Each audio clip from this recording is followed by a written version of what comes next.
My name is Zipporah, and you're listening to I'm Not Sensitive, I'm Just Vibing, the podcast I've been working on and off again for a while because honestly, the world has been giving us too much to talk about and not enough time to talk.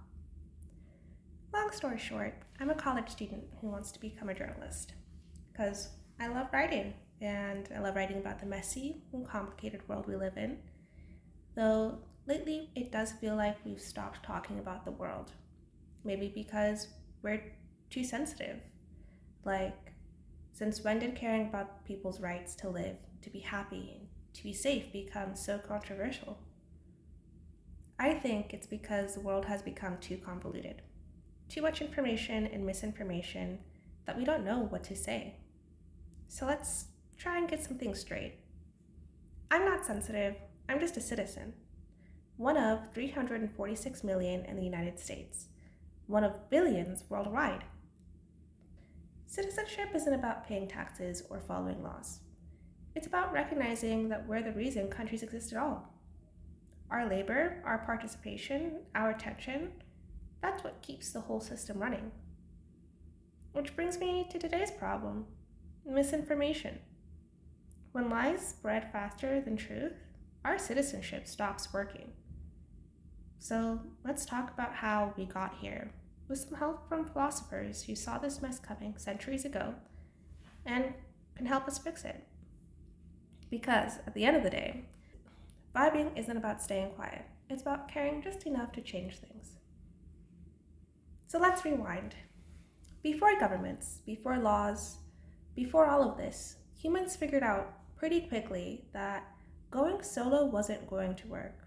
Alone, you're just one person trying to hunt, farm, and not get eaten by bears. But together, you've got communities, and communities need rules, so we need leaders, and leaders need people, such as us, the citizens. This isn't a new concept. Aristotle, an ancient Greek philosopher, said, citizenship isn't just about existing in a place, it's about participating. Like, if society was a group project, you don't just lurk. You have to participate sometimes. You vote, you debate, you care. Then there's Hobbes, another philosopher. Way more of a pessimist, and he basically said humans without rules would be like toddlers in a mosh pit. It would be pure chaos. So citizenship, to him, was a trade. We give up some freedom so society doesn't burn to the ground. Both of them agreed on one thing though. Citizens are what makes the whole thing work. There is no us, there is no country. Just a bunch of leaders yelling into the void. So, if citizenship is about truth and participation, what happens when misinformation screws that up?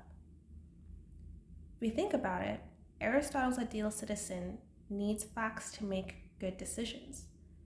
But when your aunt's Facebook post about lizard people gets more shares than the actual news, that system is broken.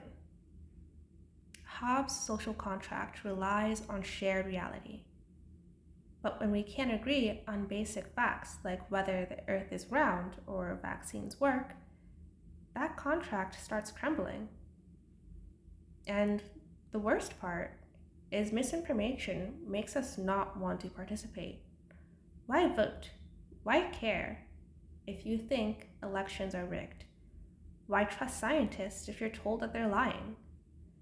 It turns citizens into spectators, and that's exactly what bad actors want. So what do we do now? Well, we gotta spot the lies. Personally, I think Aristotle would have loved fact-checking websites. So maybe do what he can do, and before you share a wild headline, take a second or two to Google it. Second, demand better. Hobbes didn't trust unchecked power, and neither should we. Call out leaders in media that spread lies for clicks or control. And most importantly, stay engaged. You don't have to argue with a stranger at 3 a.m. to be a good citizen. You should vote, educate yourself, and care enough to not let misinformation win. Because at the end of the day, Citizenship isn't perfect, but we still show up. Alrighty, if you want to dig deeper on citizenship, I'll listen to episode 45 of Philosophize This with Stephen West. He gives a great historical and philosophical deep dive. I would also suggest your country's .gov site, especially its constitution. There are great resources, and if you are really ambitious, you can go ahead and read Hobbes' De Cive, or The Citizen, and Leviathan, along with researching Aristotle's thoughts on citizenship. And as a quick reminder before I go, while I've simplified things today, citizenship is way more complex than I can ever explain. Think about refugees, stateless people, and everyone navigating the messy process of belonging. I myself am an immigrant. I gained US citizenship when I was around 8, but if I lost it, I would be considered stateless. I wouldn't know how to survive. Do you know what happens to you if you've lost your citizenship? Thank you for listening, and remember, we're not sensitive, we're just vibing.